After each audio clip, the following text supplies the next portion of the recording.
Well, hello. Welcome back to the third webinar. It's great to have you all on here. And I'm just going to give you a moment just to get online. The people who are running a minute or two late, let's give them a chance to join us as well. And as we go into today, I just want to celebrate how you all are doing. I've already had some of your homework back through. And it's great to see that you're standing back from your businesses and you're taking control of some of the lies that have been holding you back and keeping you busy, burnt out and broke. And from the sounds of it, there are a lot of you who are really equating with the lies that we've shared so far. And of course, as we go into the next part of this, we're going to unpack the last 4 lies.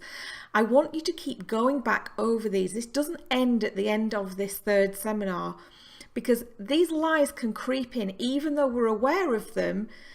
Sometimes we can take our eye off the ball and they can start to creep back into our thought process. And I, as a coach, work with my coach on these 12 lies quite a lot, because even though I teach on them, sometimes with the best will in the world, they creep back into how I'm operating. And I like to be able to be pulled up and held accountable. It does require that I have to have fairly honest conversations, and sometimes I have to share things about my thought processes that aren't always easy. They're not things I'm proud of or even happy to be sharing, because I want to try and get over those thoughts on my own, and that isn't always possible for me. And sometimes I need someone who reflects back my own words, and I hear them and think, oh my goodness, that is really not resourceful or helpful.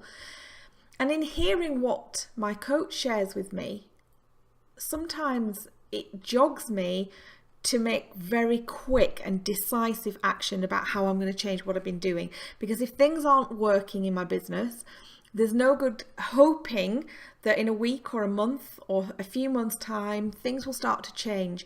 Certainly with marketing, and we've touched quite a bit on this so far, if it's not working, we need to go back to the drawing board and make a change, and quick. So as we go into the next part, reflect on the 4 elements that we've touched on so far. We're going to recap webinar 2. And in the first part of webinar 2, we looked at lowering price boosts business. It doesn't. All it does is it makes your profit margin smaller, and it keeps you overly busy. It takes your eye off the ball in terms of growing your business. And we look through some of the truths that we need to be aware of that counteract that lie. The second part was being tight-fisted. And I know that whenever I honour my clients and the clients that I work with, when they do the same, they reap the reward. It's a principle that we all can adapt really easily to our business model. And actually, every time you invest a small amount, you get big returns. The third area, customers are hard to figure out. No, they're not. Customers are me and you. Customers are the people that we're already talking to. And if your customer is giving you feedback that what you're doing isn't working, then figure out a way to work differently. Sometimes the very thought of going to figure out our customer is way too big for us. But actually, if we set aside some time, we go and find half a day to really figure out what our customers are telling us, what they're wanting, what their pains are, and create what I've shared with you in the homework as being the avatar. That will then give rise to your next marketing campaign. Because if you use the words and the terminology that your clients are using, they feel like you know them. They will respond in a way that a lot of people out there, and they're not using this method. And so when you do use it, they'll respond in a way that it already feels to them like they know you. And I want to share this with you because this happens a lot to me, because I've had a bit of work on TV, and also because I've been very proactive in terms of videos. When I meet people, they either, if they can't figure out who I am, they already think they know me, but they can't remember where they know me from. And the other thing is that when people meet me who I've only connected with through social media, and I've never actually spoken with them or even messaged them, they go all shy on me because they feel like I'm some kind of celebrity. And I didn't purposefully go out to create that. But when I started working with my coach, he said to me, that's something you need to actually capitalize on. It's something that means that your clients or your potential clients already feel like they know you and they feel like they can connect with you. The last area is not needing any help. And this is a big one, because when you've got small income and you are looking to grow your business, you've always got this balance between what do I pay myself and actually what do I invest in the business, because of course it can mean that every pound you invest can be money that you don't then earn yourself. That is just such shrinking thinking, and you need to learn the art of being able to communicate what you're selling to people in a way that grabs their attention and they buy into you. And in doing that, sometimes you might have to concede that that art is something that you cannot figure out. And that's fine. That's why some people are full-time copywriters. And I myself have had to spend a lot of time learning new skills when I now, with hindsight, wish I'd outsourced those things earlier. And I do outsource them now. And there's some great platforms out there that allow you to outsource work for a really small amount. There's websites like Fiverr.com where you can go and get things like logos, you can get mini videos created. You can also go onto online platforms that allow you to outsource to specialisms. So for example, I use something called Ontraport for my CRM system. And I struggled getting my head around it. And so 2 days of trying to grapple with it and going, oh, this is just too technical for me, I'm not getting it. I just went online and I found someone who cost me £4 per hour because they're in the Philippines. And that person has been on all the Ontraport training, knows exactly what she's doing, and what she can do in an hour would take me 5 hours. And so I have a rule now that I look at what I want to earn per hour. So let's assume that my income was going to be, I wanted to earn £100,000 per year. Now what that equates to, there's approximately 2,000 hours in a working year.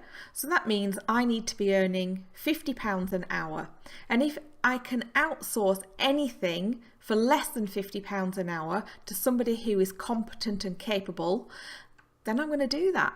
Because why should I be doing it if I want to earn more than that? It's crazy. If I'm doing jobs that other people can do, then I'll outsource it. And it's meant that I've also built relationships with people whilst I've been networking to get them to do things for me. So I have no issue with outsourcing to people beyond myself and in my network. And what happens is that pays back to me so many times more, because they then build a rapport with me. They understand what I'm about, how I do things, and they recommend me to other people. And then sometimes they're fellow business owners and they've come and had coaching off me. So don't be frightened to go and get help. It's really important, in fact. So as we look to moving ourselves forward, remember, what lesson and what learn did you have from the 4 lies that you heard yesterday, in the last webinar, and then what actions are you going to take to move yourself forward? Make sure you detail them, get them in your diary, and away we go. So for those of you who didn't catch it on the first or the second webinar, my name is Yvonne Williams. I'm known as the Mindset Coach. I'm a 12-year entrepreneur and I work with individuals, businesses, entrepreneurs to allow them to take back mental and emotional control, but also the practical side of running their business. What I wanted to share with you about the business I've created is I created a lifestyle business. Because before I was the Mindset Coach, I had a healthcare business that kept me absolutely in one place. And I had people working for me. I had contracts on cars and premises, rental agreements. And I really was not able to take holidays because I was too involved in the business. And it was probably 4 years in that I realised all I'd done was create a replica of the business that I'd worked for prior to becoming self-employed. And in doing that, I hadn't created a freedom lifestyle. And so I took a step back from it all and asked myself, what was it I really wanted to do? And some fairly significant life changes happened to me. My husband had a nervous breakdown in 2008, and he took at least a year to kind of start to get back to any level of normality. And it made us reflect on exactly what we were doing as a couple, what we wanted for our lives in the greater sense, our purpose, our want and desire to give back to other people. And we both felt that our lifestyles had become quite selfish. And in order to redress that, we both went and trained as coaches. The life that we've now created is so different. And one of the best things that's happened to me, it's going to sound like something so small to so many of you, but to me, it is huge. We bought a camper van. And that camper van has been such fun, because what it's meant is that the days when I maybe only have 1 or 2 clients booked in, I can go and I can sit somewhere that's a beautiful location. My phone has 4G. I can do my client consultations in the back of the camper van. And I know some of you who are on here have had consultations with me whilst I've been in that. And it's given me freedom. And I met somebody recently who also reignited an old passion of mine. So when I was in my early 20s, I worked for an insurance company. And as a result of working for them, the directors used to give to a charitable organisation every year. And it was working with disabled children and giving them an experience that they wouldn't normally have. And the experience that I volunteered to help with was going caving. And as a result of being involved in that, I met a lot of people who were in the cave rescue, and I had an amazing time. You know, the look on the faces of these youngsters as we took them up through some caves that are up in the Yorkshire Dales was absolutely fantastic. And as a result of having the camper van, I went out for a day out, not even thinking about the whole caving days, but I bumped into somebody who I'd known a long, long time ago. And he said, oh, you should come with us again. You know, the cave rescue team, we actually cave for fun on Saturdays. So come up and spend some time with us. And so I booked the date in the diary and was all set to go. And the week before I was due to go up there, one of my clients came in for a consultation, and we were having the same conversation about work-life balance and freedom. And she said, you know, I was really into caving when I was a youngster. I really miss that. It was such good fun. Anyway, I said, well, you must come with us. You've got to come caving. So that following Saturday, I got a couple of things that she was hoping to do, but she rearranged her diary and she came with us. And off the back of it, she got her next high-paying client. Just like that was just like a gift. I don't know whether you're a spiritual or God-fearing person, but I believe that God created that for her. He put some stuff together to put an opportunity in front of her that she would never have had. And she'd said to me, do you know, the thing I was planning to do that day was going to cost me a whole ton of money, and actually I didn't spend any money, and I ended up hanging out with great guys and I got a new client. So be open to doing things differently, and I like to do my life a little bit differently, and I'm sure as an entrepreneur you like conjuring up thoughts and ideas about how you might also do things differently. And this brings me on to the next lie. I'm going to share a story with you that will explain this lie in good detail. I am a victim of circumstances. I've worked with somebody, literally just started working with her about 3 months ago. And she came to see me because she has been in a multi-level marketing business now for about 2 years. And she's kind of doing okay. But what's happening is she's part of a much wider network, and this network puts on great personal development days and celebrates the success of those who are achieving within the business. And whilst that is fantastic, for this lady it has been a demotivator, because what has happened on every occasion when she's gone to the events is that she's sat with the same people who she's met many, many times. And they, like her, have worked, in their opinion, really hard, but aren't seeing the fruits of their labours. And then they're seeing these new bright sparks coming into the organisation who very quickly are jumping over them from a financial remuneration perspective. They're also growing teams and they're getting followings, and it's also becoming a bit cult-like. And this lady came to see me to say, what is wrong with me, Yvonne? Because I just think maybe I've joined the business at the wrong time. You know, the economy's not great right now. There's been some bad press for this organisation in the national newspapers. There's a lot of people that are putting information on forums about multi-level marketing businesses saying don't join this MLM right now. And really what her and her hangout crowd are doing is that they're creating their own demise. Because psychologically they're talking themselves into being a victim of circumstances. And it's almost like a tranquilizing experience to become a victim and to connect with other victims, to empower that thought. But the truth is that it is a lie again. There is no victim of circumstances, because why are the other people that are in the organisation able to jump over them to have that success? The reason is that they haven't believed the lies. So if you've been saying that you can't cause your circumstances to change or for your success to happen, then you are a victim. But you are not a victim of circumstances. Actually, you're a victim of your own mindset. So I want to show you a true distinction between the former and the latter, because it is possible that you have the power to make over your circumstances. And this lady that I've actually depicted here, if you look at her posture, the first one, she looks slightly nervous, not really sure. She's kind of protecting herself with her hands. Whereas the second one, she's rather much more empowered. And yes, she's had her hair done, but it's more than that. It's how she's leaning into camera. She looks confident and self-assured. So the distinction really is, which camp are you choosing to be in? Because I believe that there are only two.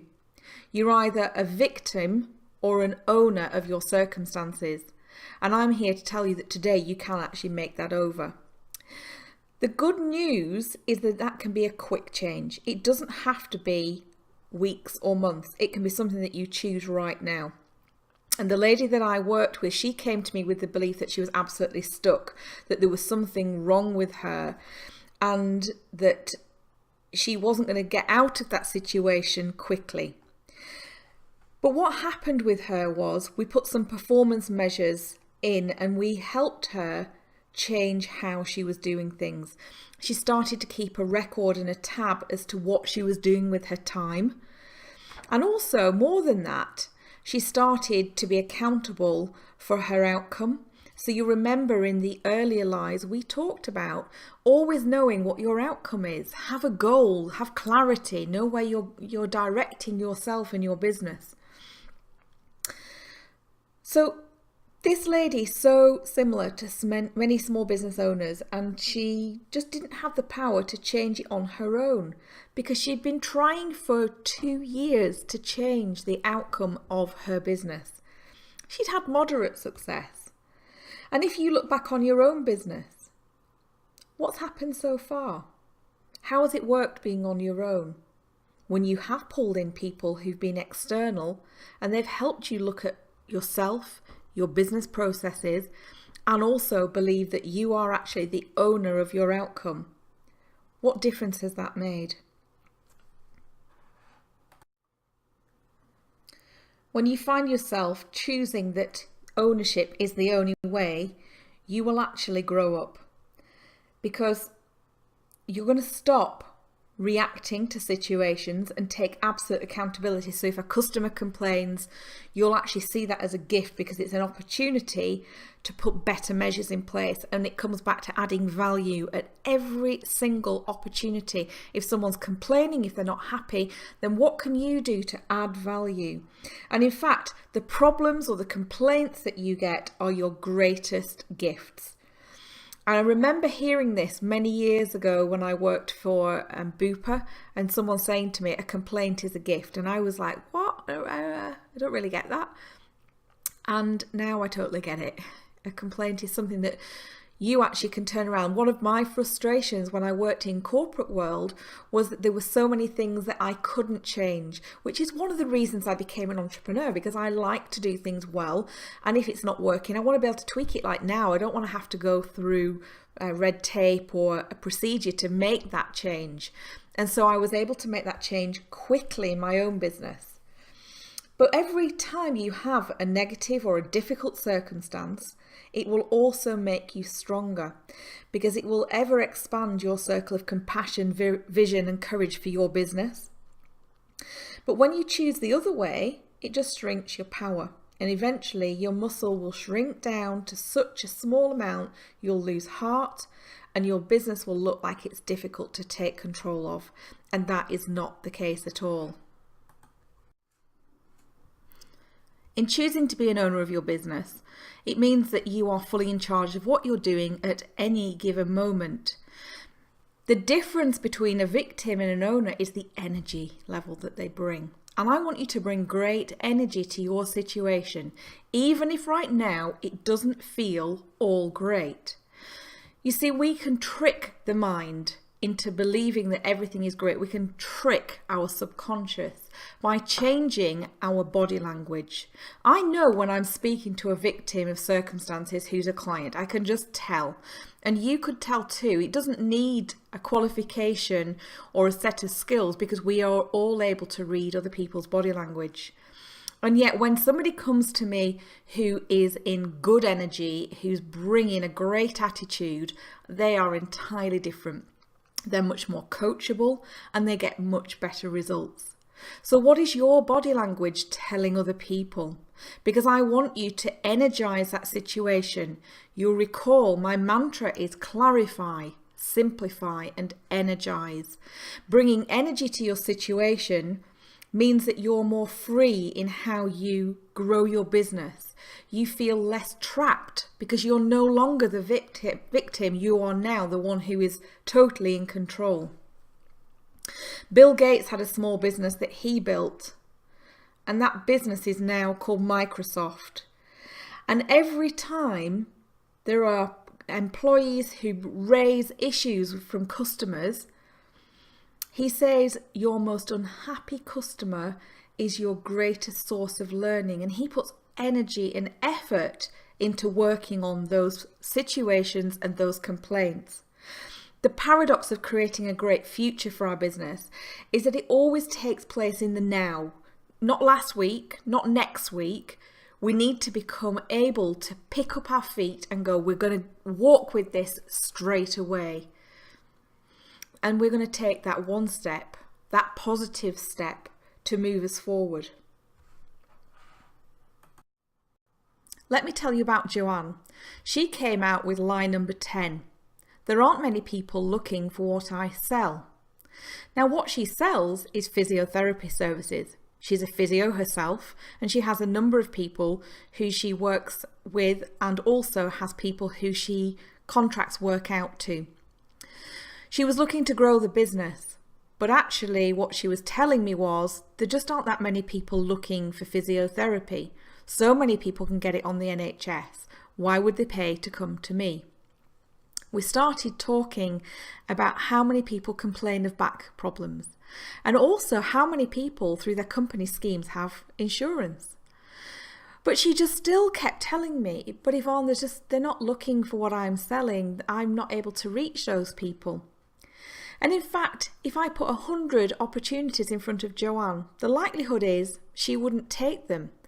Because number 10 is really an extension of the lie number 9. She is a victim of her circumstances. And she is also choosing that particular stance. It isn't something that is happening to her. She has chosen to be a victim of that circumstance. And she now truly believes that it's the truth. And it's a fundamental flaw as to how she will run her business. When I work with some of the victims of habit and people who are just stuck in their ways and aren't willing to change, they're not willing to take on a new posture, they're not willing to stand differently, they're not willing to talk to themselves in a good and honourable way, they do come out with really bad statements like there are too many people aren't many people rather looking for what I'm selling? And when I sit with them, they're weary, their tone is low, they are not able to muster up any excitement. And they'll look at other markets and think, oh, maybe I shouldn't have gone into this industry. Maybe I would be better if I'd been a nurse, or maybe I would have been better if I'd been a dentist, or maybe I would have been better. And so the list goes on. Things can be different in their market because their business is unique. Joanne is unique, but she's uniquely cursed. And her passive tendency to fall into depression means that she'll always take on some form of fatigue. Her sadness is hard to be around. And whilst I've been working with her, that's the one thing that I've been pushing to help her change. And what happened last week for me was absolutely brilliant. She arrived for her session early. She was well prepared for the first time ever. She gave me a précis of everything that had happened. And while she sat and told me everything that had happened, she was on the edge of her seat. Her chin was up, her shoulders were back. She was engaged with me and she was animated with her hands. I've never seen that in the time I've been working with her. What a gift for her and for me as her coach. Because she's starting to realise that there are people looking for what she sells. And it's by changing her mindset that is going to give her the new clients. Over the years, I've seen that many people decide to go into victim mode when they're the leader.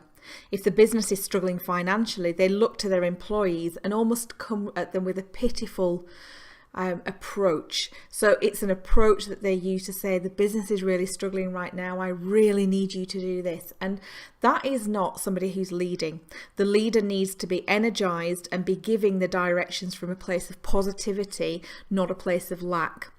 And that's where I would want to work with a company owner to get really back to basics, to being wild about their business, to being so free that there isn't one opportunity to feel like a victim. Think of a bird. It's absolutely freezing cold and everything's frozen. And the bird doesn't look like a victim. The bird is wild and it ensures its survival by doing what's necessary. And that's what I want you to be like as business owners. I want you to put your energy on the highest ever vibration level that you can imagine. Because guess what? When you operate at that level, people want to be around you. They want to be part of it. They want to buy from you. I know this from my own business. That's why I have people waiting to work with me. Because I am so fired up about delivering fantastic free coaching that frees the people that I work with. They are no longer going to be victims. They're going to be the ones who are not in the dumps. They're going to be the ones who are enthusiastic, motivated, and they just exude confidence. What I have seen time and again is that people who live in that place of sadness and low energy, they always look fatigued. And fatigue, paradoxically, comes when someone isn't taking enough action. Because the more action you build into your life and into your business, the better you'll sleep. The better you'll sleep, the more energy you have. The more energy you have, the more action you'll take. The more action you take, the happier you feel. The happier you feel, the better your professional relationships. People and customers are drawn to happy people. If you're saying things like, oh, you don't understand, Yvonne, I get 50 emails a day and it's just so much pressure. Get over it. We all have so many things coming at us, but we choose not to be a victim. If you can't delegate for whatever reason, then you need to button it if you aren't able to cope with your workload, because that is not going to help you, it's not going to help your clients, and it's not going to help the people around you. Oh my goodness, guys, I've worked with so many people on this particular issue, it's untrue. But I want you to feel freedom in the highest sense. I want you to be able to go into your business on a daily basis and sit down at your desk or at your workstation or sit in your car if you're out on the road and feel like, wow, today I'm doing exactly what I've chosen. You're wild, you're free, and you're living life to the max. Let's look at the converse of this. Because if you work with people who currently voice pessimism, or maybe it's you that's voicing pessimism to employees or vendors or colleagues, whoever it might be, what it does is it shuts down their brain. Neurologically, they say, whoa, I've heard this so many times, I don't want to hear it again. Whereas optimism opens the brain. It opens possibilities. And optimism isn't shallow, it's about being euphoric, and it runs deep into the most creative part of our brain. It also helps us solve problems faster. It generates fresh plans of action.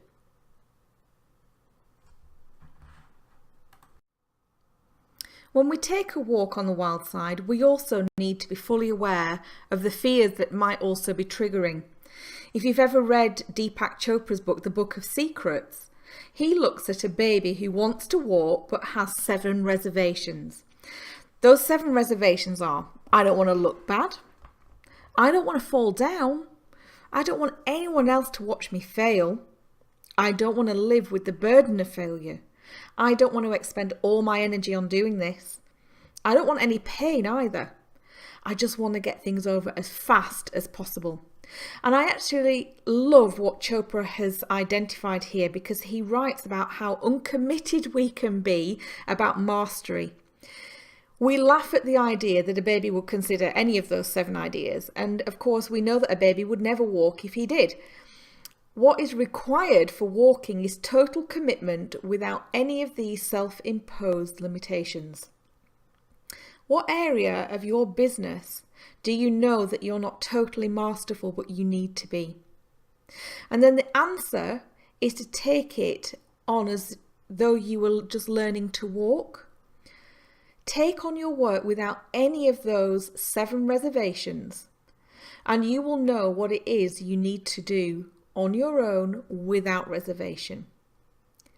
Ownership will lead to joy and exhilaration, and there's nothing like it. If you watch a baby's face when he's walking for the first time, it's just magic. Lie number 11. I don't have enough time. I've caught myself using this one, and it's something now I work exceptionally hard on not saying. If I'm up against a deadline, I will tell myself, I've got this, I've got enough time, I'm capable of doing this. Because if I don't tell myself that, and I say I haven't enough time, my subconscious will start to believe it. People don't manage their time well generally, and I believe it's an absolute art. I think it's something that working with a coach or a mentor who is excellent at time management, certainly for me, has changed my game. And I remember my coach saying to me, Yvonne, you've got the same amount of hours in the day as Beyonce. And in fact, I've seen that since on a Facebook post. It's true. You know, she's conquering the world, and granted, she's got a team of people behind her, but she's done all the things that we've talked about as the lie. She's done the antidote to all of those. So we all have the same amount of time in our day, but what energy we put into our day can differ hugely. And I know myself, when I focus on the one thing, the positive step I've got to take, and I fully engage with it and I embrace that one thing, that it's never going to take me as long as I thought it was. But when I have a number of distractions, I end up being lost and end up not getting to where I need to be. So there are 4 time management quotes that I really love. And I'm going to recommend that you copy a couple that you like and just put them up beside you, because every day, if you're looking at them wherever your workplace is, whether that be a desk or your car or wherever, or even on the mirror in your bathroom before you leave for work in the day, what happens is our subconscious starts to act on what we repeat to ourselves. So we've got to be as kind as possible, but as firm as possible as well. So the first quote is, start by doing what's necessary then what's possible, and suddenly you'll do what is impossible. I don't actually know who wrote that, but it's really powerful, and I hope that you take that away as one of them, because I think that's a really good one. Start your day by looking at what you know needs to be done. There's a really good book by a guy called David Rock, and the title of the book is just evading me right now, but it's all about habits. And what most of us do is the worst thing possible. We sit down to start our day and we open our emails. An email is just an agenda of other people to manage your time. So they're sending information and they're asking for bite sizes of your time, some of them more than that. But just think of all the subscriptions you have to great people who you follow in all different genres, and every day you're getting emails through from them, and you might spend so much of your time either deleting those emails, or if not, reading them and getting lost in thoughts and ideas and objectives. But the other thing is that clients and also customers who have got requirements of you, they'll be sending messages through too. And what then happens is the big one important thing that you need to be getting on with is the very thing you don't do, because you're working on detail and minutiae for other people. So even if you just take one thing away from this, stop opening your email first thing in the morning. One of the things I do is every night when I end my day, I open up my emails and I clear everything as far as possible. And before I leave that day, I ensure that I do a couple of things that are on that list of people who want to manage my agenda, but I don't do them at the beginning of the day. I then schedule time in for the things I haven't managed to do. I schedule specific time in where I'm going to deal with those things, and I do them en masse. So I might put 2 hours in where I say I'm going to answer those 8 emails. I'm going to do the actions off the back of them, but I never do them first thing in the day. The second quote is, learn to use 10 minutes intelligently because it will pay you huge dividends. Owners like to think in terms of 10 minutes. What can I use this 10 minutes for, or what can I use that 10 minutes for? Victims see 10 minutes as a waste. It's only 10 minutes. I might as well just shoot the breeze. I might as well just have a chat, catch up with what's happening on Facebook, maybe ring my spouse and see how they're doing. But they're never the ones who are proactive. So any 10 minutes that you've got that's spare going forward, I want you to imagine what breakthrough you could make in that 10 minutes. The next quote I want to share with you, you'll never find time for anything. If you want time, you must make time. I'll repeat that. You'll never find time for anything. If you want time, you must make time. I know this to be so true, because when I had an opportunity to go and see Tony Robbins, I had an absolutely packed out diary. Now, if any of you are my close friends, I'm sure you already know how much I love Tony and his work. He's fantastic. And I've been fortunate enough to be on his courses as well. So I've learned a huge amount from this amazing man. But what happened was, one of my clients knew this, and she gave me a ticket to his event that was in April 2016, and that was my busiest month at that time for the year, and I had to shuffle a load of stuff around. It was a big headache in the sense of my diary, but I wanted to do it. And have you noticed, whenever you want to do something, you'll make the time for it? So it's a bit like, I don't know, you need to clean the house and you don't want to clean the house, so you'll find things to do other than clean the house. But when you've got somebody coming and you are concerned about the house being a mess, you'll clean the house. And so the same happened with the Tony situation. I managed to fit him in my diary. Listen to me. I fit Tony in my diary, and I had the most amazing 4 days with him. But you'll only find that time if you want to find that time. And when I'm working with small business owners who are victims, the fun really begins when I can show them a whole new way to think about everything. And I do mean everything, even time itself. Because when a victim starts going off about, oh, I can't find time, you don't know how much I've got to do, I'm so busy. My response is, it's your time, you own it, and it's your choice. And if you choose to own time, then you can achieve anything you want to. It's really not the truth that victims can find time to do something.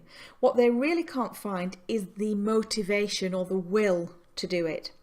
But once they see that, the power of choice is open to them. I'm going to put this to you another way now. Sir Richard Branson has said that he will give you £1 million if you can go and do the thing that you've been putting off. Maybe it's to get 3 new clients. Maybe it's to launch a website. Maybe it's to go and have a conversation with a client that's had a problem and you've been putting that off. Whatever it is, if you go and do that, and right now you're saying, Yvonne, I just don't have the time. But if Richard turned up with the cash, do you think you'd find the time? I'm pretty sure you would. It's very convenient for us to clock off at what we deem to be conventional times when we're business owners because we left our corporate job to get the work-life balance. It isn't always possible to clock off at 5 and start again at 9 the following day.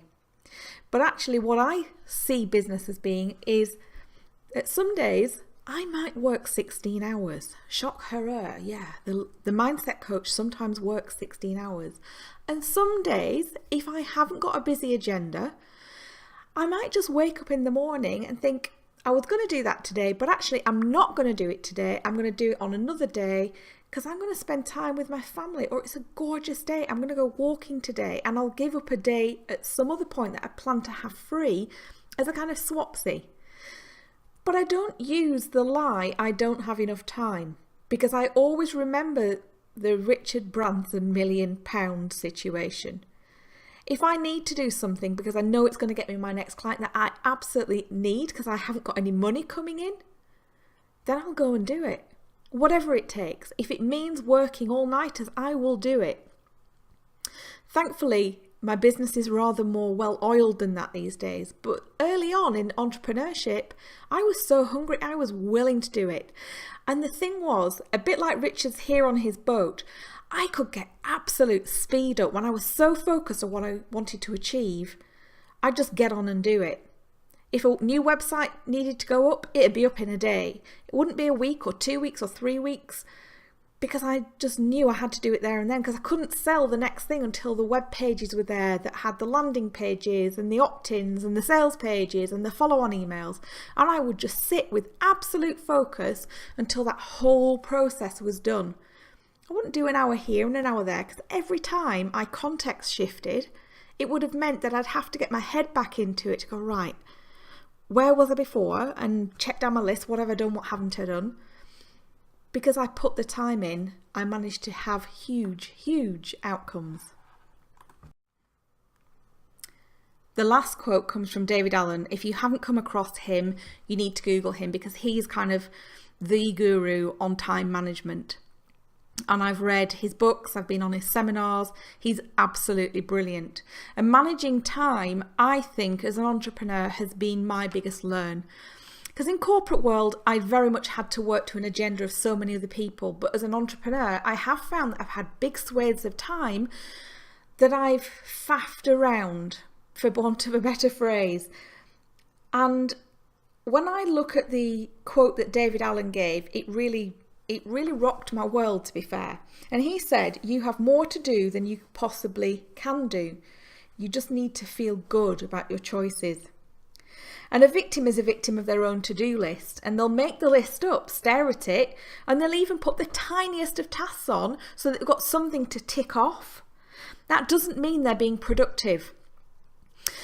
Because if you're not moving forward on the big things in your business and you're only doing the small things like clearing your emails, doing your filing, putting your accounts on the system, they are the small minutiae that has to happen around running your business. That is not clever. You need to be spending your time doing things that are going to win new clients, keep existing clients, and get your existing clients offering your services or your product to other people. Then you know you're running an effective business. If you've ever spent time around someone who loves telling you how busy they are, you know that they're the victim, right? And If they are the victim, one of the traits that they'll have is that you'll go and see them and you'll say, oh, have you got a minute? Could I just share something with you, or could I just ask you something? And they want you to know they're busy. And they make it like so beyond obvious that they're busy. And then they start to tell you about all they've got to do. So I've got to do this. My emails are going crazy. I've missed a deadline for a tender. I've got a meeting that's happening tonight after work because I can't fit it in during the day. All they want to do is tell you about how busy they are. And they will spend so much time talking about how they're busy that they could have actually done some of the things on their to-do list, but they didn't get round to it because they wanted to stay in that victimhood. The difference between the owner and the victim is that time management is not a matter of managing each of those individual tasks. It's not about learning how to become a multitasker, and it's not about being more organised. It's none of that stuff. It's about being courageous, being bold, and pushing through even when it's really hard. So I want you to say a little prayer with me. And I want you to really feel this one. God, grant me the courage to delegate, to reduce my list to 3 things I must achieve today that will allow me to make massive, bold action in my business. God, also grant me the ability and courage to hold others accountable and to hire people who are capable to be trusted with the things that I give to them. God, I ask that you hold me accountable. I also ask that you teach me to be ruthless, powerful, brave, and to be an owner of my business and not a victim. That's a great, powerful prayer or mantra that we should all be saying every day. Whether you believe in God or not, it doesn't matter. Because you need to believe that those are the ways that you're going to get your outcome in your business. I'm sharing this slide with you because these are questions that the owner and the victim may ask of themselves. So on the left, we've got questions that the owners ask because they want to push their business forward, such as how can I use this to my advantage? How can I differentiate myself in my customers' eyes? What outcome would I like to produce this month? How can I serve more people? They're all the empowering questions a business owner asks of themselves. Whereas a victim really comes from such a different postural place. You see, how I see the owner is they're constantly looking outside themselves. They're not looking in. The victim, however, is looking inside introspectively and saying, when will I get caught up so I can get out of here? So it's about themselves. Oh, how much will this new competitor hurt me? Again, it's about themselves. Why do I feel like I have to babysit my team? So all of this is never looking at truly how they can serve. And that is the massive difference. When you shift from looking at self and looking externally as to who you can serve, your business will change. It will change, trust me, because I've been through this myself and I've worked with enough clients now that I know, beyond know, you've got this. You can change this. Please do not violate your own dream, because when you started your business, it was a dream. And if you're to remain the owner, then you need to stick with that dream. You need to remind yourself why you're doing this. Use your imagination. Be more creative. Live outside yourself, not inside yourself. Owners dream all day long. Victims only dream at night. And that's going to lead us now into the 12th and final lie. Build it and they will come. This is a field of dream lie. It's where many small business owners put all the work in getting ready to get their doors open, and they get their business physically and legally ready, and then they hope they're going to get customers. And if you've done this, you've left out the most important building block of your business. The unique, compelling and cool appeal of your business to customers. What you've created that sets you apart. So what is it that you're offering that your customer says, wow, that's cool, and they want to know all about it? What's the urban legend around your business? What's the buzz? What have you gotten yourself excited about? And I mean, like, truly excited. I don't mean, 5 minutes of, oh, this is great. I mean, like, I flipping love this business. Because if you don't feel it, they're never going to feel it for you. Anybody who is going to buy from you will never have the same excitement about what you offer as you do. And so if your energy, we've talked about this already, if your energy is low, then your client's energy is going to be even lower. So it's not enough just to open your doors or write your website. You need to keep reinventing over and over again. Start your business every week. In fact, I think I've got a book, either Start Your Business Every Day or Start Your Business Every Week. I can't remember the title, but it's this very same principle that every single time you're going into that business, look on it with fresh eyes, build it in a better way. It's your creative time. And I'm not talking about creative time for those of you who are creatives. I know I've got quite a number of artists in the group and also people who manufacture and make things. That's not what I'm talking about. I'm talking about the creativity to take that product or that service out to your clients. Most new business owners think in a really logical way that once they've opened the doors, that the customers are going to flow. And they think that by going out and talking to their friends who are loyal and they really do wish you as a business owner well, they can't understand why their friends aren't buying from them. That's because you're coming from the wrong place, the wrong mindset. So I want you to think backwards on this now. What can you do to get your customers before you've even opened? How do you compel them? There's a really great method that health clubs use, and prior to their facilities being opened, they'll have membership offers or kiosks in the local shopping centre where people can go in and register and they get like discounted rates. And in fact, I haven't, but I nearly joined a local gym recently because of that. I ended up going back to my other gym that I've gone to for years because I'm loyal to them and because they mail shotted me, interestingly. So what they do is they don't follow this lie, build it and they will come. They think pre-market, pre-selling, pre-mailing, pre-enrolling, and they get really excited about this launch that they're going to have. And they do as much as they possibly can ahead of time.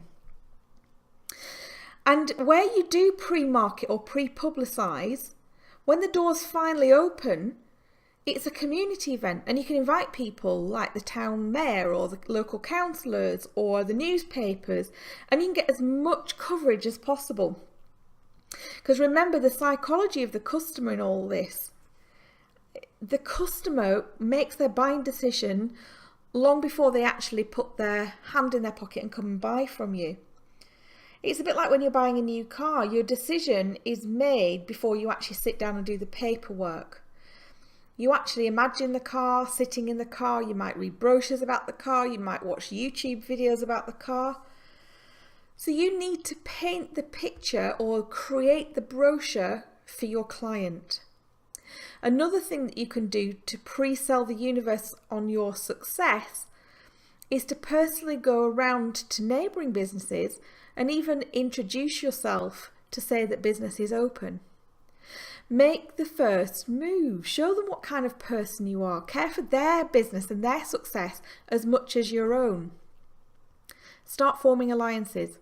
I personally network, and networking has produced some brilliant relationships, clients that are still with me after many years. But that relationship, I didn't get to work with them after the first conversation. I gave them lots of good content. I spoke with them. I was interested in them. It was rapport that was built over a long time. And in fact, when they met me, they probably didn't think they wanted or needed my services, but I had to educate them to show that they did need them, because they would never have come out to look for a business coach if I hadn't made it clear that There were gaps in their knowledge and their wisdom that they couldn't yet see, and I had to open that up for them. So what gaps are in your client's awareness? How do you need to reach out to them? The whole goal now is to start sowing seeds of care and quality ahead of time. If you're already in business, that means like now, you need to be doing that now. Get yourself out, introduce yourself to other people, show genuine interest in them. 9 out of 10 people never buy on price, even though they say that they will do. They buy because they're solving a problem by purchasing your product or service, and you're helping them to solve that problem faster. So if you're selling a product and it's a gift type product, for example, they may buy from you because they think, oh, I've got my auntie's birthday coming up and I really don't know what to buy for her. Then you present to them something that would be perfect for their auntie, and they buy from you because you solved the problem for them. If you're in a service industry, if you demonstrate to your clients that you know and understand their situation, I can guarantee you that those clients will come back to you and they'll buy from you, because you've shown them that you've taken the time to be interested in the problems that they have, in the situations they find themselves in. So, build it and they will come is not a truth. And we're coming now to the end of this 12 Lie series. It's been fantastic working with you, and I want to thank you all for being so amazing. You also need to thank yourself, because you've given yourself 3 hours of time with me just on the webinars. And in addition to that, there's time beyond the webinars where you've been working on answering the worksheets and putting the time and effort into really getting to the bottom of what's holding you back. Most people don't put this amount of time into their business in a year. Believe me, I know, because I see so many struggling businesses and they're just firefighting. Today, let's end that.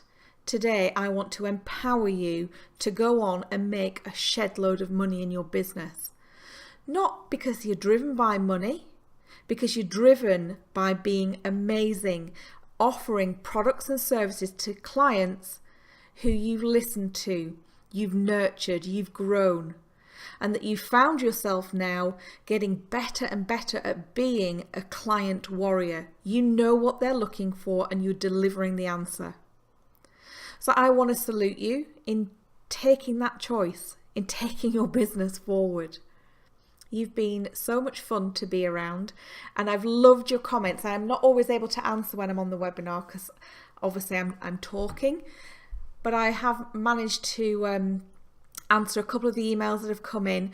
What I urge you to do now is, if you haven't done your homework already, make the time to go and do it. Put your action plan in place.